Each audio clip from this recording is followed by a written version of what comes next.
Hello ನಮಸ್ಕಾರ, welcome to mister D pictures. ಇವತ್ತು ನಮ್ಮ ಜೊತೆ ತಿಮ್ಮಣ್ಣ ಮೊಟ್ಟೆಗಳು ಕಥೆಯ ಡೈರೆಕ್ಟರ್ ಮತ್ತು ಮುಖ್ಯ ಪಾತ್ರದಲ್ಲಿ ಕಾಣಿಸ್ಕೊತಿರೋ ನಮ್ಮ ಸುಚೇಂದ್ರ ಪ್ರಸಾದ್ ಸರ್ ಇದ್ದಾರೆ. ಬನ್ನಿ ಅವ್ರ ಹತ್ರ ಮಾತಾಡಿಸ್ತಾ ಹೋಗೋಣ. ಸರ್ ನಮಸ್ತೆ, welcome to our channel and vehicle interview.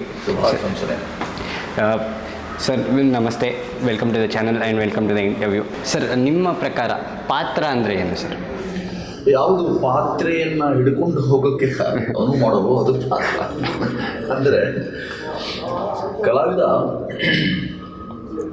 ನಿರ್ದೇಶಕರ ಮಾಧ್ಯಮ ಆಗಿರೋದ್ರಿಂದ ಅವರು ಊಹೆ ಮಾಡಿಕೊಂಡಿರುವಂಥದ್ದು, ಅವ್ರಿಗೆ ಆಗಲಿ ಕಲ್ಪಿಸಿಕೊಂಡಿರುವಂಥದ್ದು, ಅವರು ಯಾವುದನ್ನು ಹೇಗೆ ಇರಬೇಕು ಅಂತ ಬಯಸಿದ್ದಾರೋ ಅದಕ್ಕೆ ನ್ಯಾಯ ಸಲ್ಲಿಕೆಯನ್ನು ತನ್ನ ಪೂರ್ವ ತಯಾರಿಯೊಟ್ಟಿಗೆ ಮಾಡಿಕೊಂಡು ಪ್ರಸ್ತುತಪಡಿಸ್ತಾನೋ, ತಾನು ಲಭ್ಯನಾಗ್ತಾನೋ ಅದು ಪಾತ್ರ. ಅಂದರೆ ಗುಣವಿಶೇಷ ಉಳ್ಳದ್ದು ಪಾತ್ರ. ಈ ದುಷ್ಪಾತ್ರ ಯಾವುದು ಅಂತ ಹೇಳಿದ್ರೆ ಗುಣವಿಶೇಷವೇ ಇಲ್ಲದೆ ಇರುವಂಥದ್ದು. ಈ ಗುಣವಿಶೇಷಗಳು ಇರುವಂಥದ್ದು ಯಾವುದೇ ಅಂಶವನ್ನು ನಾವು ಪಾತ್ರ ಅಂತ ಕರಿಬೋದು. ಈ ಚಿತ್ರದಲ್ಲಿ ನಾವು ಪುರಾಣದಲ್ಲಿ ಕಾಡಿನ ಮರ್ದನವನ್ನು ಕೇಳಿಸಿದ್ದೇವೆ, ಅದರ ಬಗ್ಗೆ ತಿಳ್ಕೊಂಡಿದ್ದೇವೆ. ಇದು ಕಾಡಿನ ವರ್ಧನದ ಬಗ್ಗೆ ಮಾತಾಡಬಹುದು. ಸರ್ ನಿಮ್ಮ ಪಾತ್ರ ಈ ಮೂವಿಯಲ್ಲಿ ಒಬ್ಬರು ರಿಸರ್ಚ್ ಪರ್ಸನ್ ಆಗಿ, ನೀವು ಸಂಶೋಧಕರಾಗಿ ನೀವು ಹೋಗ್ತೀರಾ. ಆ ಕಾಡೊಳಗಡೆ ನಿಮ್ಮ ಎಕ್ಸ್ಪೀರಿಯನ್ಸ್ ಹೇಗಿತ್ತು? ಅದು ಮುಖ್ಯ ಅಲ್ಲ, ಕಾಡೇ ಇಲ್ಲ ಅನ್ನೋದು ಬಹಳ ಮುಖ್ಯ. ಹೌದು, ಇಲ್ಲದ ಕಾಡನ್ನು ಅವರು ಕಾಡಿಗಾಗಿ ಅಂತ ತಾಣವನ್ನು ಹುಡುಕಾಡಿದ್ದೇ ಬಹಳ ದೊಡ್ಡ ಸೋಜಿಗೆ ಸಂಗತಿ. ಈಗಷ್ಟೇ ಹೇಳಿದ್ರು ಒಬ್ಬರು ಪುಣ್ಯಾತ್ಮರು, 35 ಭಾಗ ನಾವು ಸಹ್ಯಾದ್ರಿ ಅಥವಾ ನಮ್ಮ ಈ ಕಾಡುಗಳ ಇದ್ದೇವೆ ಅಂತ. ಆದರೆ ವಾರ್ಷಿಕವಾಗಿ ನಾವು ಇಷ್ಟಿನೇ ಇಂಚಿಂಚುದ್ದಲ್ಲ, ಅದು ದೊಡ್ಡ ಭಾಗವೊಂದನ್ನೇ ಹಾಗೆ ಕಟ್ಕೊಳ್ತಿದ್ದೇವೆ ಅಂತಂದರೆ ಕಾಡಿನ ನೆಂಟರು ಅಂತಲೇ ಇವರೊಂದು ಕೃತಿ. ಆ ಕೃತಿಯಲ್ಲಿ ಇರ್ಬೋದಂಥ ಒಂದು ಕಥನವನ್ನೇ ಇಟ್ಕೊಂಡು ಸಿನಿಮಾ ಮಾಡಿರೋದು ನಿರ್ದೇಶಕರು. ಕಾಡಿನ ನಂಟು ಕಳ್ಕೊಂಡು ಬಹಳ ಕಾಲ ಆಗಿದೆ ಅನ್ನೋದು ಭಾಳ ಬಾರಿ ಹೇಳ್ಕೊಂಡಿದ್ದೇವೆ. ನಾವು ನೆಂಟರೇ ಆಗಿಬಿಟ್ಟಿದ್ದೇವೆ ಕಾಡಿಗೂ, ಮತ್ತು ನಮಗೂ ಕಾಡು ನೆಂಟಸ್ತಿಕೆ, ಇಲ್ಲದ ನೆಂಟಸ್ತಿಕೆ ಕುರಿತಾಗಿ ಹೇಳ್ತಿರುತ್ತದ್ದು. ಅದರಲ್ಲಿ ಬಂತ ಈ ಜೀವ ವೈವಿಧ್ಯ, ಜೀವಜಾಲ ಏನಿದೆ ಆ ಎಲ್ಲಗಳಲ್ಲಿ ನಮ್ಮ ಕಳ್ಕೊಳ್ತಾ ಹೋಗ್ತಿರುವಂಥದ್ದು, ಅದರಿಂದಾಗಿ ನಮಗೆ ಆಗುವುದು ಉತ್ಪಾತ. ಇದು ಬಹಳ ಮುಖ್ಯ ಈ ಚಿತ್ರದ ಅರಿವು.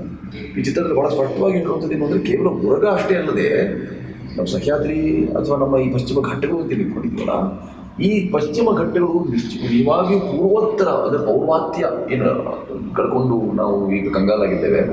ನಿತ್ಯ ಹರಿದ್ವರ್ಣ ಕಾಡುಗಳು ಅನ್ನೋದನ್ನು ನಾವು ಕಣ್ಮರೆ ಇಲ್ಲವೇ ಇಲ್ಲ. ಹೌದು, ಮಳೆಗಾಗಿ ಕಾಡಬೇಕು ಅಂತೆಲ್ಲ ಸುಮ್ಮನೆ ಬೊಬ್ಬೆ ಹಾಕ್ತೇವೆ, ಘೋಷವಾಕ್ಯಗಳನ್ನು ಕೂಗ್ತೇವೆ, ಅಲ್ಲಿಗೆ ಸೀಮಿತವಾಗಿಬಿಡುತ್ತೆ. ಮರಗಳನ್ನು ಬೆಳೆಸುವ ಅಥವಾ ಅರಣ್ಯ ಇಲಾಖೆಯು ಸೇರಿದ ಹಾಗೆ ಅವ್ರು ಎಷ್ಟು ಶ್ರಮ ಹಾಕಿದರೂ ಸಹ ವೃಥಾ ಕಾಡಿನ ಹನನ ಮಾಡೋ ಕೆಲಸ ಮಾಡಿದ್ದೆವು. ಹೌದು ಸರ್, ಅದನ್ನು ವೃದ್ಧಿಸುವ ಕೆಲಸವನ್ನು ಮಾಡಿಲ್ಲ ಅನ್ನೋದು ಅಲವತ್ತುಕೊಳ್ಳುವಿಕೆ ಇದೆಯಲ್ಲ ಮಾಧ್ಯಮದ ಮುಖಾಂತರ ಈ ರೀತಿ ತಿಮ್ಮನ ಮೊಟ್ಟೆಗಳ ಮುಖಾಂತರ ಸಾಧ್ಯವಾಗ್ತಾ ಇದೆ. ಸರ್ ರಕ್ಷಿತ್ ಅವರು ತೀರ್ಥಹಳ್ಳಿಯಲ್ಲಿ ಇದ್ದಿದ್ದ ಕಾರಣ, ಈ ಮಲೆನಾಡಿನ ಸೊಬಗು ನಿಮ್ಮಲ್ಲಿ ಆಲ್ರೆಡಿ ತುಂಬಿರೋ ಕಾರಣ ಇಷ್ಟು ಒಳ್ಳೆ ಸಿನಿಮಾ ನಿಮ್ಮಲ್ಲಿ ಹೆಚ್ಚು ನೀವು ಈ ಪೋರ್ಷನ್ನೇ ನೀವು ಆಯ್ಕೆ ಮಾಡ್ಕೊಂಡಿದ್ದು ಯಾಕೆ? ಇಲ್ಲ, ಆ್ಯಕ್ಚುಲಿ ನಾನು ಹುಟ್ಟಿದ್ದು ತೀರ್ಥಹಳ್ಳಿ, ಬೆಳೆದಿದ್ದೆಲ್ಲ ಅಪ್ಪಟ ಬಯಲುಸೀಮೆ, ಹಾವೇರಿ ಡಿಸ್ಟಿಕ್ ಅಣೆಬೆನ್ನೂರು. ನಂದು ಎಜುಕೇಷನ್ ಇದ್ದು ನಾನು ಬೆಳೆದಿದ್ದೆಲ್ಲ. ಬಟ್ ನಾನು ಮೂವಿಲೇ ಇದೆ, ಅಲೆಮಾರಿ ಮನದಿನ ಹುಡುಕಾಟ ಈ ಜೀವನ ಅಂತ ಹೇಳಿ. ಈ ಸಬ್ಜೆಕ್ಟ್ ನಾನು ಹುಡುಕಿದ್ದಕ್ಕೆ ಈ ಸಬ್ಜೆಕ್ಟ್ ಸಿಕ್ತು. ಅಂದರೆ ನನಗೆ 2 ಥರದ್ದು ಗೊತ್ತು. ಈಗ ನಮ್ಮ ಮಲೆನಾಡಲ್ಲಿ ಮಳೆ ಬಂತಂದರೆ ರಾತ್ರಿ ಮೀನು ಹಿಡಿಯೋಕೆ ಹೋಗ್ತಾರೆ, 10 ಮೀನು ಹಿಡಿತಾರೆ ಅಂಥೇಳಿ. ಮೀನುಗಳು ಬಂದಿರುತ್ತೆ ಹೊಸ ನೀರು ಕುಡಿಯೋಕ್ಕೆ, ಅದನ್ನ ಹಿಡಿಲಿಕ್ಕೆ ಹೋಗ್ತಾರೆ. ಅದೇ ಬಯಲುಸೀಮೆಯಲ್ಲಿ ಒಂದು ಹಳ್ಳಿ ನಿಮಗೆ ಮಳೆ ಬಂತಂದರೆ ಕೆರೆ ತುಂಬ್ತಾ ಅಂತ ಹೋಗ್ತಾರೆ. ಕೆರೆಗಳೆಲ್ಲ ತುಂಬ್ತಾ ನೋಡ್ಕೊಂಬರೋಣ ಅಂತ ಎಲ್ಲ ಮನೆಯಿಂದ ಹೊರಗಡೆ ಬರ್ತಾರೆ. ಆ ಡಿಫ್ರೆನ್ಸ್ ನಾನು ಚಿಕ್ಕವನಿಂದ ನೋಡ್ಕೊಂಡು ಬೆಳೆದವನು. ಬಟ್ ಇವಾಗ ಏನಾಗಿದೆ, ಮಳೆ ಬಂತು ಅಂತ ಹೇಳಿದ್ರೆ ಮಲೆನಾಡಿನಲ್ಲಿ ಯಾವ ಒಂದು ಇದೂ ಇರಲ್ಲ. ಬಯಲುಸೀಮೆಯಲ್ಲಿ ಆ ಪರಂಪರೆ ಇನ್ನೂ ಇದೆ. ಬಂದು ಕೆರೆ ಬಂದು ನೋಡ್ತಾರೆ. ಯಾಕೆ ಮಲೆನಾಡಿಗೆ ಹಂಗೆ ಆಗಿದೆ ಅಂದರೆ ಯೋಜನೆಗಳ ಮೇಲೆ ಯೋಜನೆ ಬಂದು ಹೋಗ್ಬಿಟ್ಟಿದೆ ಮಲೆನಾಡಿನವರಿಗೆ. ಆಮೇಲೆ ಅವರು ಅಲ್ಲಿಯ ಮೂಲ ನಿವಾಸಿಗಳು ಅದ್ರ ಬಗ್ಗೆ ಥಿಂಕ್ ಮಾಡ್ತಿಲ್ಲ. ಸೊ ಈ ಎಲ್ಲ ವಿಚಾರಗಳು ಹುಡುಕಾಟ ಅಷ್ಟೇ. ನಾ ಈ ಸಿನಿಮಾ ಅಂತಂದ್ರೆ ಹುಡುಕಾಟ ಅಂತ ಒಂದು ವಿಚಾರ ತಗೊಂಡಿದ್ಕ ಸಿನಿಮಾ ಇತ್ತು. ನಾವು ತೀರ್ಥಹಳ್ಳಿ ಆಗಿದ್ಕ ಸಿನಿಮಾ ಮಾಡಿದ್ಕ ಅಲ್ಲ, ಒಂದು ಹುಡುಕಾಟ. ಸರ್ ಮೂವಿಲಿ ನೋಡ್ತಾ ಹೋದರೆ ನಿಮ್ಮ ಪ್ರತಿಯೊಂದು ಪಾತ್ರಕ್ಕೂ ಒಂದು ವೇಟೇಜ್ ಅಂತ ಇದೆ. ಆ ವೇಟೇಜ್ನ ನೀವು ಹೆಂಗೆ ಕಥೆಯಲ್ಲಿ ತಂದ್ರಿ ಅಂತ? ಇಲ್ಲ, ಅದು ಪಾತ್ರ ಪೋಷಣೆ.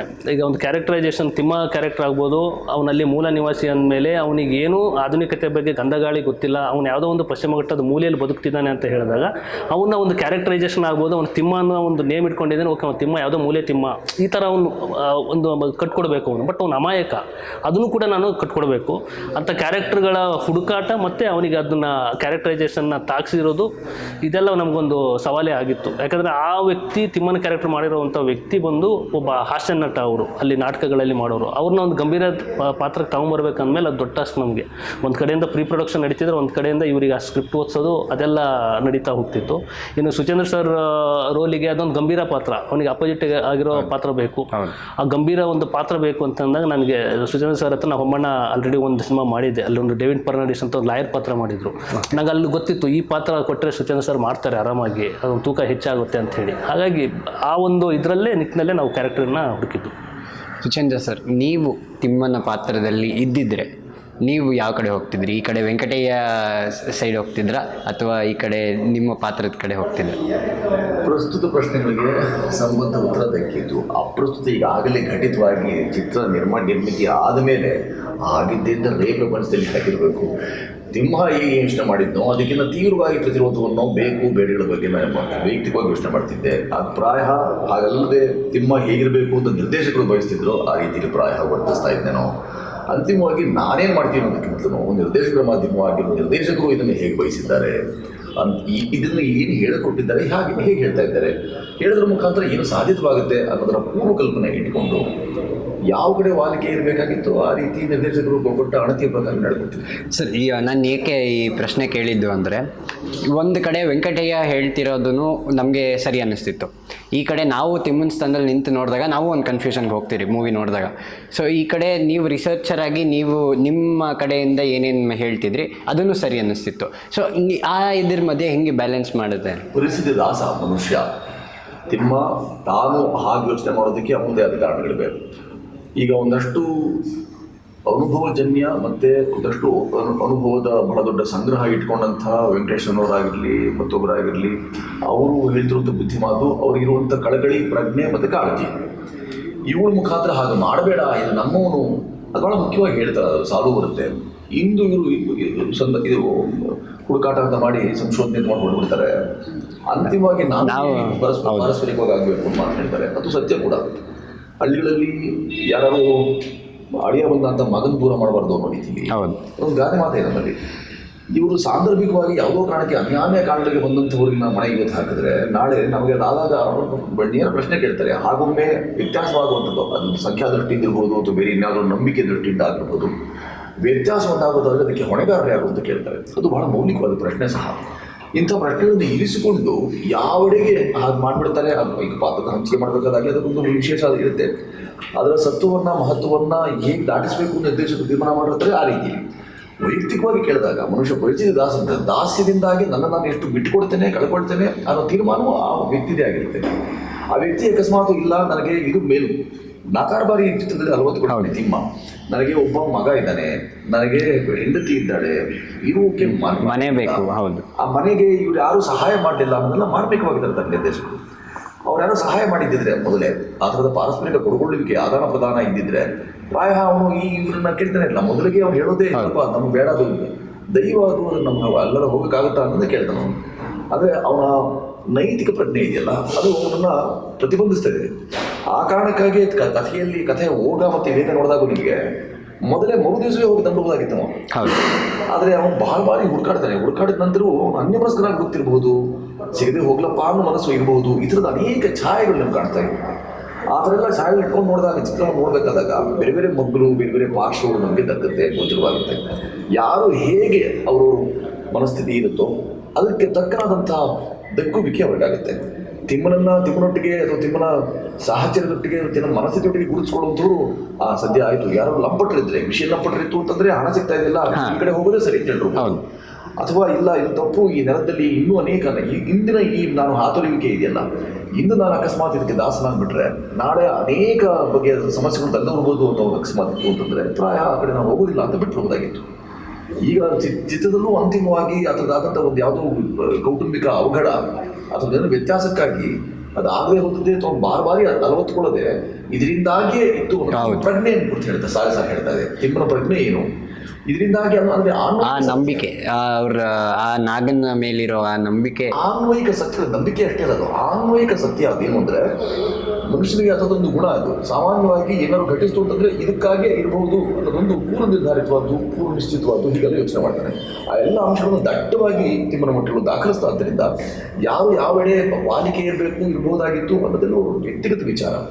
ಅಂತಿಮವಾಗಿ ಕೊಂಡೊಯ್ಬೇಕಾದ್ದೇನು ತಿಮ್ಮನ ಮಕ್ಕಳು ನೋಡಿದ ಮೇಲೆ ಮನೆಗೆ ಯಾರಾದರೂ ವೀಕ್ಷಕ ಕೊಂಡೊಯ್ಬೇಕಾದ್ದೇನು ಅಂತ ಹೇಳಿದ್ರೆ ಬಹಳ ಪ್ರಧಾನವಾಗಿ ಅಕಸ್ಮಾತ್ ಗೊಂದಲವಿತ್ತು ಅಂತಂದರೆ ಆ ಗೊಂದಲ ನಿವಾರಣೆ ಇಲ್ಲೇ ಮಾಡಬೇಕು ಅನ್ನೋ ಮಾತನ್ನ ನಡುವೆ ಅಂತ ಅನ್ನೋದಾದ್ರೆ ಪಶ್ಚಿಮ ಘಟ್ಟದ ಹೂಡಿಕೆ ಮತ್ತು ವರ್ಗ ಸಂತತಿ ಅಷ್ಟೇ ಅಲ್ಲದೆ ಜೀವ ವೈವಿಧ್ಯ ಏನಿದೆ ಆ ಜೀವ ಜಾಲ ಏನಿದೆ ನಡುವಿನ ಆಹಾರ ಸರಪಳಿ ಆಗಿರ್ಬೋದು ಅವೆಲ್ಲವೂ ಬಹಳ ಚಂದದ ಒಂದು ತೋಲ ಕಾಪಾಡ್ಕೊಂಡ್ಬಿಡ್ತು ಅಂತಂದರೆ ಅದರಲ್ಲಿ ಸಮತೆ ಇದ್ದರೆ ಸಮತೋಲ ಇದ್ಬಿಡ್ತು ಅಂತಂದರೆ ನಾವೆಲ್ಲ ಸಹಜೀವಿಗಳಾಗಿ ಬದುಕ್ತೇವೆ.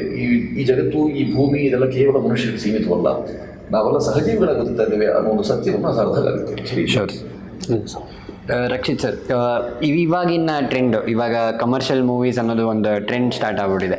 ಸೊ ಆ ಕಮರ್ಷಿಯಲ್ ಅನ್ನೋದನ್ನು ಬಿಟ್ಟು ಈ ಥರ ಒಂದು ಕತೆ ನಾನು ಮಾಡಬೇಕು ಅಂತ ನಿಮಗೆ ಯಾಕೆ ಅನ್ನಿಸ್ತು? ಇಲ್ಲ ಅಂದರೆ ನನಗೆ ಶೇಷಾದ್ರಿ ಸರ್ ಟ್ರೈಲರ್ ಲಾಂಚಲ್ಲಿ ಒಂದು ಮಾತು ಹೇಳಿದ್ರು, ಕಮರ್ಷಿಯಲ್ ಮೂವಿಗಳು ಅಥವಾ ಆರ್ಟ್ ಮೂವಿಗಳಂತ ಇಲ್ಲ, ಇರೋದು ಎರಡು ಚಿತ್ರಗಳು, ಒಂದು ಒಳ್ಳೆ ಚಿತ್ರ, ಇನ್ನೊಂದು ಕೆಟ್ಟ ಚಿತ್ರ ಅಂತ ಹೇಳಿ.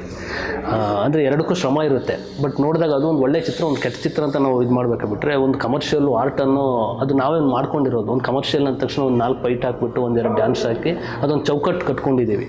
ನಮಗೇನಾಗಬೇಕಂದ್ರೆ ನಮ್ಮ ಚಿತ್ರರಂಗದಲ್ಲಿ ಕತೆ ಪ್ರಧಾನವಾಗಿ ಕತೆಗೆ ತಕ್ಕಂತೆ ಕ್ಯಾರೆಕ್ಟರೈಸೇಷನ್ಗೆ ತಕ್ಕಂತೆ ಪಾತ್ರಕ್ಕೆ ತಕ್ಕಂತೆ ಮೇಕಿಂಗ್, ಇದನ್ನು ನಾನು ನಂಬಿರೋದು. ಹಾಗಾಗಿ ಅದನ್ನು ನಾನು ಈ ಕಡೆ ಕಮರ್ಷಿಯಲ್ ಆಗಲಿ ಅಥವಾ ಆರ್ಟ್ ಅನ್ನೋ ತಕ್ಕಡಿಯಲ್ಲಿ ಇದು ಮಾಡ್ಲಿಕ್ಕೆ ಹೋಗಲ್ಲ.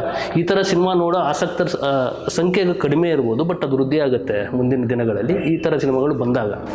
ಸರ್, ಇವಾಗ ನಮ್ಮ ಕರ್ನಾಟಕದಲ್ಲೇ ಮಲೆನಾಡು ಅನ್ನೋದು ನಾವೇ ಮರ್ತೋಗ್ಬಿಟ್ಟಿದ್ದೀರಿ. ಇವಾಗ ಬೈ ಮೂವೀಸ್ ಇರ್ಬೋದು, ಇವಾಗ ಮಂಗಳೂರು ಕಡೆ ಇವರು ರಿಷಬ್ ಶೆಟ್ಟಿ ಅವರಾಗಿರ್ಬೋದು, ರಕ್ಷಿತ್ ಶೆಟ್ಟಿ ಅವರಾಗಿರ್ಬೋದು, ಅವ್ರು ಬಂದಾದಮೇಲೆ ಕೆಲವೊಂದು ಮೂವೀಸಿಂದ ನಮಗೆ ಅಲ್ಲಿನ ಪರಿಚಯ ಗೊತ್ತಾಗ್ತಿದೆ. ಆದರೆ ಎಲ್ಲೋ ಒಂದು ಕಡೆ ಮಲೆನಾಡನ್ನ ನಾವು ಮರ್ತೋಗಿದ್ರಿ. ಈ ಸಿನಿಮಾ ಅದನ್ನು ಇಡಿಸುತ್ತೆ ನಮ್ಮನ್ನು. ಕರ್ನಾಟಕದಲ್ಲಿ ಇಷ್ಟು ಶ್ರೇಷ್ಠವಾದ ನಾಡಿದೆ, ಇಷ್ಟು ಬ್ಯೂಟಿಫುಲ್ ಆಗಿರೋ ವೆದರ್ ಆಗಲಿ ನೇಚರ್ ಆಗಲಿ ಇದೆ ಅಂತ ನಮಗೆ ಎತ್ತಿ ಹಿಡಿಯುತ್ತೆ. ಸೊ ಆ ನೇಚರ್ ಜೊತೆ ನಿಮ್ಮ ಸಂಪರ್ಕ ಏನಾಗಿದೆ, ನೀವು ಒಳ್ಳೆ ಕ್ವಶನ್ ಕೇಳಿದ್ರೆ. ಈಗ ಮಂಗಳೂರು ಲ್ಯಾಂಗ್ವೇಜು ಮತ್ತು ಮಲೆನಾಡು ಲ್ಯಾಂಗ್ವೇಜು ಈಗ ಏನಾಗಿದೆ ಅಂದರೆ, ಮಂಗಳೂರು ಲ್ಯಾಂಗ್ವೇಜಲ್ಲಿ ಬರುವಂಥ ಸಿನಿಮಾಗಳು ಮತ್ತು ಆ ಸಂಸ್ಕೃತಿಯನ್ನು ನೋಡೋದ್ರ ಸಂಖ್ಯೆ ಹೆಚ್ಚಿದೆ ಮಲೆನಾಡಿಗಿಂತ. ಮಲೆನಾಡಲ್ಲಿ ಸಂಖ್ಯೆ ಏನೂ ಕಡಿಮೆ ಆಗಿದೆ ಅಂತಂದರೆ, ಮಲೆನಾಡು ನೀವು ಸಂಪೂರ್ಣ ಮಲೆನಾಡು ಅಂತ ಹೇಳಲಿಕ್ಕೆ ಬರೋಲ್ಲ. ನೀವು ಶಿವಮೊಗ್ಗ ಡಿಸ್ಟಿಕ್ ಅಂತ ತಗೊಂಡಾಗ ಅರೆ ಮಲೆನಾಡು ಉಂಟು. ಆಮೇಲೆ ಮಲೆನಾಡಿಗರು ಕಡಿಮೆ ಇರೋದು.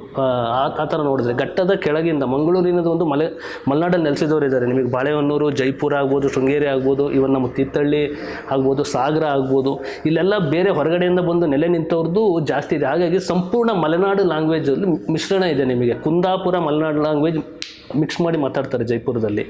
ಆಮೇಲೆ ನಿಮಗೆ ಸಾಗರ ಅಥವಾ ಶೃಂಗೇರಿ ಎಲ್ಲೆಲ್ಲ ಹೋಗ್ಬಿಟ್ರೆ, ಸಾಗರ ಹೋದರೆ ನಿಮಗೆ ಹವ್ಯಕ ಲ್ಯಾಂಗ್ವೇಜ್ನ ಮಲೆನಾಡು ಲ್ಯಾಂಗ್ವೇಜ್ ಜೊತೆ ಮಿಕ್ಸ್ ಮಾಡಿ ಮಾತಾಡ್ತಾರೆ. ಹಾಗಾಗಿ ನಿಮಗೆ ಸಂಪೂರ್ಣ ಮಲೆನಾಡು ಲ್ಯಾಂಗ್ವೇಜ್ ಅನ್ನೋದನ್ನ ಅಲ್ಲಿ ಸ್ಥಳೀಯರನ್ನ ಬಿಟ್ಟರೆ ಹೊರಗಡೆ ಅದ್ರದ್ದು ಪರಿಚಯ ಇಲ್ಲ. ನಾವು ಹೊರಗಡೆ ಮಲೆನಾಡು ಲ್ಯಾಂಗ್ವೇಜ್ ಅಂತ ನಾವು ಕುಂದಾಪುರ ಲ್ಯಾಂಗ್ವೇಜ್ನ ಮಲೆನಾಡು ಅಂತ ನಾವು ಕನ್ಸಿಡರ್ ಮಾಡ್ತೀವಿ. ಮಂಗಳೂರು ಲ್ಯಾಂಗ್ವೇಜ್ನ ಮಲೆನಾಡು ಲ್ಯಾಂಗ್ವೇಜ್, ಅಪ್ಪಟ ಮಲೆನಾಡು ಲ್ಯಾಂಗ್ವೇಜ್ ಅಂದರೆ ಈಗ ನಾವು ತಿಮ್ಮನ ಮಟ್ಟಿಯಲ್ಲಿ ನಾನು ಯೂಸ್ ಮಾಡಿರ್ಬೋದು, ಇದು ಒಂದು ಮಲೆನಾಡು ಲ್ಯಾಂಗ್ವೇಜ್. ಆ ಸಿನಿಮಾ ನೋಡೋರ ಸಂಖ್ಯೆ ಕಡಿಮೆ ಇದೆ. ಹಾಗಾಗಿ ಮಂಗಳೂರು ಸಿನಿಮಾಗಳು ತುಂಬ ಜನ ನೋಡ್ತಾರೆ ಆಲ್ರೆಡಿ. ಓಕೆ, ಅದು ಲ್ಯಾಂಗ್ವೇಜಿಗೆ ಪರಿಚಯ ಇದೆ. ಎಲ್ಲರೂ ಕನ್ಸಿಡರ್ ಮಾಡೋದು ಮಲೆನಾಡು ಲ್ಯಾಂಗ್ವೇಜ್ ಅಂದರೆ ಕುಂದಾಪುರ, ಮಂಗಳೂರು ಎಲ್ಲ ಒಂದೇ ಲ್ಯಾಂಗ್ವೇಜು ಅಂತ ಹೇಳಿ. ಸರ್, ಈಗಿನ ಪರಿಸ್ಥಿತಿ, ಕನ್ನಡ ಸಿನಿಮಾ ಪರಿಸ್ಥಿತಿ ನೋಡ್ತಾ ಹೋದರೆ ಇಂಥ ಫಿಲಿಮ್ ನಮಗೆ ಇನ್ನೂ ಹೆಚ್ಚು ಬೇಕು ಅಂತ ಅನಿಸುತ್ತಾ, ಇಲ್ಲ ಇನ್ನು ಕಮರ್ಷಿಯಲ್ ಆಗಿ ದೊಡ್ಡ ದೊಡ್ಡ ಪ್ಯಾನ್ ಇಂಡಿಯಾ ಮೂವಿಗಳು ಮಾಡಬೇಕು ಅಂತ ಅನಿಸುತ್ತಾ? ಸಿನಿಮಾ ಯಾವಾಗಲೂ ಸ್ಥಾನಿಕ, ಅದೊಂದು ಭ್ರಮೆ ನಮಗೆ. ನಾವು ದೇಶವ್ಯಾಪಿ ಒಪ್ಪಿತವಾಗುವಂಥ ಯಾವುದೋ ಅಡಕವನ್ನು ಮತ್ತು ಅನೇಕ ಭಾಷೆಗಳಿಗೆ ಒಗ್ಗುವಂಥ ಕೆಲಸ ಮಾಡ್ತೀವಿ ಅನ್ನೋ ದೊಡ್ಡ ಭ್ರಮೆ ಅದು. ಮೊದಲಿನಿಂದಲೂ ಸ್ಥಾನಿಕ ಭಾಷೆ ಅಥವಾ ಸ್ಥಾನಿಕ ಸೊಬಗು ಇರುವಂಥ ಸ್ಥಾನಿಕ ವ್ಯಥೆ, ಕಥೆ ಇಂಥವುಗಳನ್ನ ಇಟ್ಕೊಂಡು ಮಾಡಿದಂಥ ಯಾವುದೇ ಚಿತ್ರಕ್ಕೆ ಹೆಚ್ಚು ಬೆಲೆ ಯಾವಾಗಲೂ ಇದೆ. ಈ ಮಾಧ್ಯಮ ಸದ್ಬಳಕೆ ಆಗೋದೇ ಸ್ಥಾನಿಕವಾಗಿ ರೂಪುಗೊಳ್ಳುವಂಥ ಇಂಥ ಎಲ್ಲ ಚಿತ್ರವಸ್ತುಗಳು. ಇಂಥ ವಸ್ತುಗಳಿಗೆ ಬೆಲೆ ಯಾಕೆ ಜಾಸ್ತಿ ಆಗುತ್ತೆ ಅಂತ ಹೇಳಿದ್ರೆ, ಒಂದು ಚಿತ್ರ ಒಂದು ಕಾಲಘಟ್ಟದ ದಾಖಲೆ ಅನ್ನೋದಾದರೆ ಆ ದಾಖಲೆಗೆ ಈ ರೂಪವಾಗಿ ನಿಲ್ಲುತ್ತೆ. ತೆಮ್ಮನ ಮಟ್ಟಗಳಲ್ಲಿ ಹಲವು ಪ್ರಥಮಗಳಿವೆ, ಅದರಲ್ಲಿ ಇದೂ ಒಂದು. ಆದರೆ ಒಂದು ಸ್ಥಾನಿಕವಾದಂಥ ಒಂದು ಸೊಗಡು ಇದೆಯಲ್ಲ, ಅದು ಒಂದು ಕಡೆ ದಾಖಲೆ ಆಗುತ್ತದೆ. ಈಗಿರುವಂಥ ಈ ಮಿಶ್ರಿತ, ಈಗಾಗಲೇ ಭ್ರಷ್ಟವಾಗಿರುವಂಥ ಅನೇಕ ಭಾಷಾ ವ್ಯವಸ್ಥೆಯಲ್ಲಿ ನಮಗೆ ಯಾವ ಒಂದು ಸೊಗಡು, ಕನ್ನಡದ್ದೇ ಮತ್ತೊಂದು ತೋರುವ ಸೊಗಡು, ಬಹಳ ಕಾಲದಿಂದ ಅನುಚಾನ ಬಂದಂಥ ಒಂದು ಪದ್ಧತಿ ಒಂದು ಚಿತ್ರದ ಮುಖಾಂತರ ದಾಖಲಾಗುತ್ತೆ ಅಂತ ಹೇಳಿದ್ರೆ, ಅದು ಬಹಳ ಒಳ್ಳೆಯ ಬಹು ತಲೆಮಾರಿಗಳಿಗೆ ಬಹಳ ಒಳ್ಳೆಯ ಆಕರವಾಗಿತ್ತು. ಈ ಆಕರ ಮತ್ತು ತಿಮ್ಮನ ಮಟ್ಟಗಳು ಪಡೆದಂಥ ಆಕಾರ ಎರಡೂ ಸೇರಿಕೊಂಡು ಕನಸು ಸಾಕಾರವಾಗುತ್ತೆ. ಇಂಥ ಚಿತ್ರಗಳಿಗೆ ಹೆಚ್ಚು ಮಹತ್ವ ಮತ್ತು ಇದಕ್ಕೆ ಸತ್ವ ಇದೇನೋ ಕಾಣಬೇಕು, ಮಹತ್ವ ಹೆಚ್ಚು ಬರುತ್ತೆ. ಈ ಸಂಖ್ಯೆ ಜಾಸ್ತಿ ಆಗಬೇಕು, ಮಾಧ್ಯಮ ಉಳಿಬೇಕು. ಅದರಲ್ಲೂ ಚಿತ್ರರಂಗ ಅದು ಕರ್ಕೊಂಡಿದ್ದೇವೆ, ಚಿತ್ರರಂಗವೂ ಇದೆ, ಚಿತ್ರವೂ ಇದೆ. ಅದರಲ್ಲಿ ಇದು ಜನಸ್ಥಾಯಿಯಾಗಿ ಉಳಿಬೇಕು, ಜನಕಾಲ ಬದುಕಬೇಕು ಅನ್ನೋದಿತ್ತು ಅಂತಂದರೆ ಇಂತಹ ಪ್ರಯತ್ನಗಳಿಗೆ ಹೇರಳ ಒತ್ತು ಮತ್ತು ಮಹತ್ವ ಸಿಗಬೇಕು. ಹಾಗೆ ಸಿಕ್ಕಾಗ ಮಾತ್ರವೇ ನಮಗೆ ಒಂದು ಭಾಷಾ ಸೊಗಡು, ಒಂದು ಭಾಷೆ, ಒಂದು ಸಂಸ್ಕೃತಿಯಲ್ಲಿ ಕೇವಲ ಭೂಪಟ ಮತ್ತು ಬಾವುಟ ಅಷ್ಟೇ ಅಲ್ಲ, ಬಾವುಟ ಭೂಪಟಗಳನ್ನು ವಿಹಿತಗೊಳಿಸಿದಂಥ ಉದಾಹರಣೆಗೆ ಕನ್ನಡ ಮಹಾರಾಷ್ಟ್ರದ ಸೊಲ್ಲಾಪುರದಂಥ ಜಾಗದಲ್ಲಿ ಹೇರಳ ಕನ್ನಡಿಗರಿದ್ದಾರೆ. ಅಲ್ಲಿ ಈಗಲೂ ಮುದ್ರಣ ಮತ್ತೊಂದೆಲ್ಲ ಕನ್ನಡದಲ್ಲೇ ಆಗುತ್ತೆ. ಮಹಾರಾಷ್ಟ್ರದ ಭಾಗವಾಗಿಯೂ ಸಹ ಜತ್ತ ಕಲ್ಕೋಟೆ ಮತ್ತೊಂದೆಲ್ಲ ಗಮನಿಸಿದಾಗ, ಅಥವಾ ನೀವು ಈ ಕಡೆ ಉದಕಮಂಡಲ ಗಮನಿಸಿದಾಗ ಬೇರೆ ಬೇರೆ ಏನಾದ್ರು ಅಪಭ್ರಂಶಗೊಂಡು ಕರೆಯೋಗಾಗಿರಲಿ, ಅದು ಅಲ್ಲೆಲ್ಲ ಕನ್ನಡಿಗರಿದ್ದಾರೆ ಅಂತ ನೀವು, ಅಥವಾ ನೀವು ಮಂಜೇಶ್ವರ ಈಗ ಕೇರಳ ನೀವು ಅಲ್ಲೆಲ್ಲಿಯೂ ನಿಮಗೆ ಕೇವಲ ಕನ್ನಡದ ಸೊಗಡು ಕಾಣಿಸಿರುತ್ತೆ ಅಂತಂದರೆ ಎಲ್ಲ ಕಡೆಯೂ ಹರಿಹಂಚೋಗಿರ್ಬೋದಂಥ ಇಂಥ ಭಾಷಿಗರು ಅವರ ಆ ಮೂಲ ಸ್ಥಾನ ಏನಿದೆ, ಅವರ ಆ ಭೂಭಾಗ, ಅವರು ಬದುಕುವಂಥ ಭೂಭಾಗದ ಸೊಗಡನ್ನು ಒಂದು ಕಡೆ ದಾಖಲಿಸುವ, ಒಂದು ಕಡೆ ದಾಖಲಿಸಿ ಇಡುವ, ದಾಟಿಸುವ ಕೆಲಸಕ್ಕೆ ಇಂಥ ತಿಮ್ಮನ ಮುಟ್ಟುವಂಥ ಚಿತ್ರಗಳಿಗೆಲ್ಲ ತುಂಬ ಸಹಕಾರಿ ಅಂತ ನಾನು ಭಾವಿಸ್ತೇನೆ. ಸರ್, ಇನ್ನೊಂದು ಏನಂದರೆ, ಒಂದು ಆ್ಯಂಗ್ರಿ ಮ್ಯಾನ್ ಕ್ಯಾರೆಕ್ಟ್ರು ಅಂತ ಅಂದ್ಕೊಂಡ್ಬಿಟ್ರೆ ಪ್ರತಿಯೊಬ್ಬರು ಡೈರೆಕ್ಟ್ರಿಗೂ ನಿಮ್ಮ ಹೆಸರೇ ಫಸ್ಟ್ ಬರುತ್ತೆ ತಲೆಯಲ್ಲಿ. ಸರ್, ಯಾಕಂದರೆ ನೀವು ನಿಮ್ಮ ಪಾತ್ರಗಳು ಇಷ್ಟು ವರ್ಷಗಳಿಂದ ನಾವು ನೋಡ್ಕೊಂಡು ಬಂದಿರೋದು ಆಗಿರಲಿ, ಒಬ್ಬ angry person, Suchendra Prasad sir ಇದನ್ನು ಕರೆಕ್ಟಾಗಿ ಒಂದು ಆ ಪಾತ್ರಕ್ಕೆ ನೀವೇ ಫುಲ್ ತೊಡಗಿಸ್ಬಿಡ್ತೀರ. ಸೊ ಅಂಥ ಪಾತ್ರಗಳು ಮಾಡಿದಾಗ, ಸೊ ಇಂಥ ಮೂವಿಗೆ ನಿಮ್ಮ ವೆಯ್ಟೇಜ್ ಎಷ್ಟು ಇದಾಗುತ್ತೆ ಅಂತ ನಾನು ಹೇಳ್ಬಿಡ್ತೀನಿ ಸರ್ ಒಂದ್ಸರಿ. ಅಂದರೆ ಅವ್ರದ್ದು ಆ್ಯಂಗ್ರಿ ಮ್ಯಾನ್ ಅನ್ನೋಕ್ಕಿಂತ ಒಂದು ಪಾತ್ರಗಳ ಗಂಭೀರತೆ, ಅಂದರೆ ಒಂದು ಯಾವುದೇ ಪಾತ್ರವನ್ನು ಕೊಟ್ಟರು ಅದನ್ನು ಗಂಭೀರವಾಗಿ ಅವ್ರು ತೊಗೊಂಡು ಹೋಗ್ತಾರೆ ಅನ್ನೋ ದೃಷ್ಟಿಯಿಂದ ಈಗ ನಾನು ಕೂಡ ಅವ್ರನ್ನ ಆಯ್ಕೆ ಮಾಡ್ತೀನಿ ನನ್ನ ತಲೆಯಲ್ಲಿ ಬರೋದು, ಯಾವುದೇ ಒಂದು ಪಾತ್ರವನ್ನು ತೊಗೊಂಡ್ಬಿಟ್ರೆ ಅವರು ಗಂಭೀರವಾಗಿ ತೊಗೊಂಡು ಹೋಗ್ತಾರೆ ಆ ಪಾತ್ರನ. ಆ ಪಾತ್ರಕ್ಕೆ ಏನು ಬೇಕೋ ಅದು ಮುತುವರ್ಜಿ ವಹಿಸ್ಬಿಟ್ಟು ಆ ಕ್ಯಾರೆಕ್ಟರೈಸೇಷನ್ ಏನು ಬೇಕು ಡೆವಲಪ್ಮೆಂಟ್ ಮಾಡ್ಕೊಂಡು ಮಾಡ್ತಾರೆ. ಹಾಗಾಗಿ ನಮಗೆ ಯಾವಾಗಲೂ ಅವರು ಗಂಭೀರವಾಗಿ ಕಾಣ್ತಾರೆ. ಅದು ಸಿಟ್ಟು ಪ್ರಧಾನವಲ್ಲ, ಅವರು ಪಾತ್ರದ ಗುಣವಿಶೇಷವನ್ನು ಕಾಪಿಟ್ಟು ಕಾಪಾಡುವಂಥ ಕೆಲಸ ಆಗ್ತದೆ. ಕಾಪಿಟ್ಟು ಕಾಪಾಡುವ ಕೆಲಸಕ್ಕೆ ಸಿಟ್ಟು ಅವರು ಅವರ ಅನುಭವದ ಮೂಸೆಯಲ್ಲಿ ಅಥವಾ ಕಲ್ಪನೆಯ ಮೂಸೆಯಲ್ಲಿ ಇದು ಸಿಟ್ಟು ಬೇಕು ಈ ಪಾತ್ರಕ್ಕೆ ಅಂತಿತ್ತು ಅಂದರೆ ಅದನ್ನು ಕೊಡ್ತಕ್ಕದ್ದು ಒಬ್ಬ ಕಲಾವಿದನ ಆದ್ಯ ಕರ್ತವ್ಯವಾಗುತ್ತೆ. ಈ ರಂಗ ನಡೆಯುವುದೇ ಹಾಗೆ, ನಮ್ಮದೇನು ಬೇಕು ಅದು ಆ ಥರ ನಡೆಸ್ಕೊಂತದಲ್ಲ, ಅದು ಪರಿಜ್ಞಾನ ವಿಚಾರ ಬಂತು. ಇದು ಇಂಗಿತ ಜ್ಞಾನದ ಬಾಬತ್ತು. ಇದು ನಿರ್ದೇಶಕರು ಏನನ್ನು ವಹಿಸ್ತಿದ್ದಾರೆ, ಯಾಕೆ ಹೇಳ್ತಿದ್ದಾರೆ, ಅದನ್ನು ಪರಸ್ಪರ ಚರ್ಚೆ ಮಾಡ್ತೇವೆ. ತುಂಬ ಚರ್ಚೆಗಳಾಗುತ್ತವೆ. ಆ ಎಲ್ಲ ಚರ್ಚೆಗಳ ಉಪಭೋಗವಾಗಿ, ಆ ಚರ್ಚೆಗಳ ಫಲಶ್ರುತಿಯಾಗಿ ತಿಮ್ಮನ ಮೊಟ್ಟೆಗಳು ರೂಪುಗೊಳ್ಳುತ್ತೆ. ತುಂಬ ಚರ್ಚೆಗಳು ನಡೆದಿವೆ, ತುಂಬ ತಿಕ್ಕಾಟಗಳು, ಸೈದ್ಧಾಂತಿಕ ತಿಕ್ಕಾಟಗಳು, ಸಂಘರ್ಷಗಳು ನಡೆದಿರುತ್ತವೆ. ಆ ಎಲ್ಲ ತಿಕ್ಕಾಟ ಸಂಘರ್ಷಗಳಲ್ಲಿ ಸಿನಿಮಾದ ಒಳಿತಿಗೆ, ಒಟ್ಟು ಪ್ರಸ್ತುತಿ ಇದೆಯಲ್ಲ ಅದರ ಒಳಿತಿಗಾಗಿ ಬೇಕಾಗಿರುವಂಥ ಅಷ್ಟು ಚರ್ಚೆಯನ್ನು ಕೊನೆಗೆ ಸಿನಿಮಾಗೋಸ್ಕರನೇ ತುಂಬ ಒಮ್ಮಣ್ಣ ಸಿನಿಮಾದಲ್ಲೂ ನಾವು ಅವ್ರದ್ದು ಕ್ಲೈಮ್ಯಾಕ್ಸ್ ಏನಾದ್ರು ಚರ್ಚೆಗಳು ನಡೆಯಿತು. ಈ ಸಿನಿಮಾದಲ್ಲೂ ಕೊನೆಯ ಅಂಥ ಚರ್ಚೆಗಳು, ಬಟ್ ಆ ಚರ್ಚೆಗಳು ಏನಂತ ಒಂದು ಒಳ್ಳೆ ಔಟ್ಪುಟ್ ಬರಬೇಕಂತ ಹೇಳಿ. ಸರ್, ಇನ್ನೊಂದು ಮೇಜರ್ ನೀವು ಅವಾಗಲೇ ಹೇಳ್ತೀರಿ, ನಂಬಿಕೆ ಮೂಢನಂಬಿಕೆ ಅಂತ. ಸೊ ಇವೆರಡರ ನಡುವೆ ನಿಮ್ಮ ಸಿನಿಮಾ ಎರಡೂ ಕ್ಯಾಪ್ಚರ್ ಮಾಡುತ್ತೆ. ಸೊ ಜನಕ್ಕೆ ಹೇಗೆ ಅದು ಕ್ಯಾಪ್ಚರ್ ನಿಮ್ಮ ಪ್ರಕಾರ ಹೇಗೆ ತಿಳಿ ಹೇಳೋಕ್ಕೆ ನೋಡ್ತಾ ಇದ್ದೀರಾ? ಅಂದರೆ ನಾನು ಸಿನಿಮಾದಿಂದ ಬದಲಾವಣೆ ಆಗ್ತು ಅಂತ ನಾನು ಹೇಳಲ್ಲ, ಬದಲಾವಣೆ ಆಗಲಿ ಗಮನಕ್ಕೆ ಹೋಗುತ್ತೆ. ಹೇಗೆ ಅಂತಂದರೆ, ಈಗ ನಾವು ನೋ ಸ್ಮೋಕಿಂಗ್ ಅಂತ ಸಿಗರೇಟ್ ಪ್ಯಾಕ್ ಮೇಲೆ ಇರುತ್ತೆ, ಸ್ಮೋಕ್ ಮಾಡ್ತಾನೆ ಇರ್ತೀವಿ. ಒಂದಿನ ಅವ್ನು ಹಾಸಿಗೆ ಮಲಗ್ತಾನೆ, ಅವನವಾಗ ಒಂದ್ಸರಿ ಯೋಚನೆ ಮಾಡ್ತಾನೆ, ಸಿಗರೇಟ್ ಪ್ಯಾಕ್ ಮೇಲೆ ನೋ ಸ್ಮೋಕಿಂಗ್ ಅಂತ ಇತ್ತು, ನಾನು ಇನ್ನೂ ಸಹಿತಾ ಇದೆಯಲ್ಲ. ಪರಿಸರದು ಅದೇ ಥರನೇ. ಯಾವಾಗ ನಮ್ಮ ಮನೆಯ ಒಳಗೆ ನೀರು ನುಗ್ಗಿ ಮನೆ ತೇಲ್ಕೊಂಡು ಹೋಗುತ್ತೋ, ಅಯ್ಯೋ ನಾವು ಕಾಡು ಉಳಿಸ್ಬೇಕಿತ್ತು, ಅಯ್ಯೋ ನಾವು ಅಲ್ಲಿ ರೋಡ್ ಮಾಡಬಾರ್ದಿತ್ತು, ಈ ವಿಷಯಗಳು ಬರುತ್ತೆ. ಇದು ಗಮನಕ್ಕೆ ಅಂದರೆ ಈಗ ಬರ್ತಿದೆ ಆಲ್ರೆಡಿ, ಇನ್ನೂ ಹೆಚ್ಚು ಸಮಯ ಬೇಕಾಗಿಲ್ಲ. ಇನ್ನೊಂದು 5 ವರ್ಷ 6 ವರ್ಷದಲ್ಲಿ ನಿಮಗೆ ಮಲೆನಾಡು ಅಂತ ನಾವೇನು ಹೇಳ್ತೀವಲ್ಲ, ಮಲೆನಾಡು ಅನ್ನೋದು ಇರಲ್ಲ ನಿಮಗೆ. ಅದು ಕೇವಲ ಮಲೆನಾಡಿಗೆ ಎಫೆಕ್ಟ್ ಆಗೋಲ್ಲ, ಇದು ಬೆಂಗಳೂರಿಗೂ ಎಫೆಕ್ಟ್ ಆಗುತ್ತೆ. ನಮ್ಮ ಬೆಂಗಳೂರಲ್ಲಿ ಬರ್ತಿರೋದು ತುಂಬ ಮಳೆ ಬರ್ತಿದೆ, ಬೆಂಗಳೂರಲ್ಲಿ ಬರ್ತಿರೋದು ಆಸಿಡ್ ರೈನು, ಆಮ್ಲ ಮಳೆ ಇಲ್ಲಿ ನಮಗೆ ಬರ್ತಿರೋದು. ಪಶ್ಚಿಮ ಘಟ್ಟದಿಂದ ಬರೋ ಮಳೆಗಳು ಆಲ್ರೆಡಿ ಅದು ಸಂದರ್ಭಕ್ಕೆ ತಕ್ಕಂತೆ ಬರ್ತಿಲ್ಲ ಇವಾಗೆಲ್ಲ ಕಡೆ ಹೆಂಗಿದೆ ಟೆಂಪ್ರೇಚರು. ಬೆಂಗಳೂರು ಸೇಮ್ ಇದೆ, ಮಲೆನಾಡು ಸೇಮ್ ಇದೆ, ನಿಮ್ಮ ಬಯಲುಸೀಮೆ ಸೇಮ್ ಇದೆ. ಸೊ ಆ ಬದಲಾವಣೆ ಆಲ್ರೆಡಿ ಆಗೋಗ್ಬಿಟ್ಟಿದೆ. ಇದನ್ನು ತಿಳ್ಕೊಬೇಕು ಅಂತ ಅವರು ಬದಲಾಗಲಿ ಅಂತಲ್ಲ, ಇದು ಮೈಂಡಲ್ಲಿ ಹೋಗಬೇಕು ಅನ್ನೋದು ಒಂದು ಆಸೆ ಅಷ್ಟೆ. ಶೋರ್ ಸರ್, ಇದೇ 27ಕ್ಕೆ ಸಿನಿಮಾ ರಿಲೀಸ್ ಆಗ್ತಿದೆ. ಕನ್ನಡ ಜನತೆನ ನಿಮ್ಮ ಈ ಮಲೆನಾಡಿನ ಪ್ರಯತ್ನಕ್ಕೆ ಕರೆದುಬಿಡಿ ಆಡಿಯನ್ಸ್ಗೆ. ಇದೇ ಜೂನ್ 27ಕ್ಕೆ ನಮ್ಮದು ತಿಮ್ಮನ ಮೊಟ್ಟೆಗಳು ಸಿನಿಮಾ ರಿಲೀಸ್ ಆಗ್ತಿದೆ. ಅಂದರೆ ಇಂಥ ಸಿನಿಮಾಗಳನ್ನು ನೋಡಿ ಅಂತ ನಾವು ಕರಿಬೇಕು, ಅದು ಒಂದು ಕರಿತಿದ್ದೀವಿ. ಬಟ್ ಒಂದು ಒಳ್ಳೆಯ ಸಿನಿಮಾ ಮಾಡಿರೋದ್ರಿಂದ ನೀವು ಕೊಟ್ಟಿರೋ ಹಣ ಆಗ್ಬೋದು ಅಥವಾ ಸಮಯಕ್ಕೆ ಅಂತೂ ಯಾವುದೇ ರೀತಿಯಲ್ಲಿ ಒಂದು ಮೋಸ ಆಗಲ್ಲ. ಅದರಿಂದ ದಯವಿಟ್ಟು ಬಂದು ನೋಡಿ. ಭೂಮಿಕಾ ಜೂನ್ 27ಕ್ಕೆ ಭೂಮಿಕಾ ಥಿಯೇಟ್ರು ಪ್ರಮುಖ ಚಿತ್ರಮಂದಿರ. ಅದಾದ ನಂತರ ಒಂದಷ್ಟು ಮಲ್ಟಿಪ್ಲೆಕ್ಸ್ಗಳಲ್ಲಿ ರಿಲೀಸ್ ಆಗ್ತಿದೆ. ಬೆಳಗ್ಗೆ 10:30ಕ್ಕೆ ನಾವು ಮೊದಲ ಒಂದು ಶೋ ಒಂದು ಭೂಮಿಕಾ ಚಿತ್ರಮಂದಿರದಲ್ಲಿ ಇರ್ತೀವಿ. ನಮ್ಮ ಕಂಪ್ಲೀಟ್ ಚಿತ್ರತಂಡ ಇರುತ್ತೆ. ಹಾಗಾಗಿ ದಯವಿಟ್ಟು ಚಿತ್ರಮಂದಿರಕ್ಕೆ ಬಂದು ಸಿನಿಮಾ ನೋಡಿ. ಸರ್, ನೀವು ಅದೇ ಜನತೆಯನ್ನು ಕರೆ ಸಿಂಕ ಇಲ್ಲ ಸರ್, ನಿಮ್ಮ ಮಾತಿಗೆ ಅದು ತೂಕ ಜಾಸ್ತಿ ಅನ್ನೋ ಥರ. ಇಂಥ ಚಿತ್ರಗಳನ್ನು ಯಾಕೆ ನೋಡಬೇಕು ಅಂತ ಬಾರಿ ಹೇಳ್ಕೊಂಡಿದ್ದೇವೆ. ಬಹಳ ಮುಖ್ಯವಾಗಿ ಇಂಥ ಚಿತ್ರಗಳನ್ನ ನೋಡಿದ್ರೆ ಆಗ್ಬೋದಾದ ಬೌದ್ಧಿಕ ಔನ್ನತ್ಯ ಪ್ರೇಕ್ಷಕ, ಪ್ರತಿಯೊಬ್ಬ ಪ್ರೇಕ್ಷಕನು ತಾನು ಹಣ ತೆತ್ತು ಬಂದಿದ್ದೀನಿ ಅದಕ್ಕೆ ನನಗೇನಾದರೂ ತಗಲಿ ಅಂತ ಯೋಚನೆ ಮಾಡೋದ್ರ ಬದಲಿಗೆ, ಅಥವಾ ಅವರು ನಿರ್ದೇಶಕರು ಹೇಳಿದ ಹಾಗೆ ಅದಕ್ಕೂ ಸಹ ಮೋಸವಾಗಲ್ಲ, ನ್ಯಾಯ ಸಲ್ಲಿಕೆ ಆಗಿದೆ ಅಂತ ಹೇಳ್ತಿರ್ಬೇಕಾದಾಗ ಅದರ ನನ್ನ ಪೂರ್ಣ ಅನುಮೋದನೆ ಇದೆ ನನಗೆ. ಯಾಕೆಂದರೆ ಈ ಚಿತ್ರ ಕೇವಲ ಯಾವುದೋ ಬಗೆಯ ರಂಜನೆಗಾಗಿ ಇಲ್ಲ, ಅದು ನಿಜವಾದ ರಂಜನೆ. ಅಂದರೆ ನಾವು ನಮ್ಮ ಬೌದ್ಧಿಕ ಔನ್ನತ್ಯವನ್ನು ಪ್ರೇಕ್ಷಕರಾಗಿ ಅದನ್ನು ಮೇಲ್ಗೊಳಿಸೋದಕ್ಕೆ, ರೂಢಿಸ್ಕೊಳ್ಳೋದಕ್ಕೆ, ಕೊಂಡೊಯ್ಯೋಕ್ಕೆ, ಮುಖ್ಯವಾಗಿ ಮನೆಗೆ ಏನಾದ್ರು ಕೊಂಡೊಯ್ತೇವೆ ಅನ್ನೋದು ಬಹಳ ಮುಖ್ಯವಾಗಿಬಿಟ್ಟಿದೆ. ಏನು ಕೊಂಡೊಯ್ತೇವೆ ಅನ್ನೋದು ಬಹಳ ಮುಖ್ಯ. ಆ ಥರದೊಂದು ದಟ್ಟವಾದಂಥ ಅನುಭವ, ತುಂಬ ಬೆಚ್ಚನೆಯ ವಿಚಾರ, ಅವರ ಆಲೋಚನಾ ಕ್ರಮದಲ್ಲಿ ಮಾಧ್ಯಮದ ಸದ್ಬಳಕೆ ಇದು ಅಂತ ಯೋಚನೆ ಮಾಡೋ ರೀತಿಯಲ್ಲಿ ಈ ಚಿತ್ರ ಮೂಡಿಕೊಂಡಿರೋದ್ರಿಂದ ತಿಮ್ಮನ ಮೊಟ್ಟೆಗಳು ಇದೆ 27ಕ್ಕೆ ಆಸಕ್ತರಷ್ಟೇ ಅಲ್ಲದೆ ಅನಾಸಕ್ತ ಪ್ರೇಕ್ಷಕರು ಸಹ ಇದಕ್ಕೆ ಧಾವಿಸಿ ಬಂದು ನೋಡಿ ಹರಿಸಬೇಕು ಅಂತ ನಾನು ವಿನಂತಿ ಮಾಡ್ತೇನೆ. ಥ್ಯಾಂಕ್ ಯು ಸರ್, ತುಂಬ ಧನ್ಯವಾದಗಳು ನಮ್ಮ ಚಾನಲ್ಗೆ ಇಂಟರ್ವ್ಯೂ ಕೊಟ್ಟಿದ್ದಕ್ಕೆ. Thank you sir.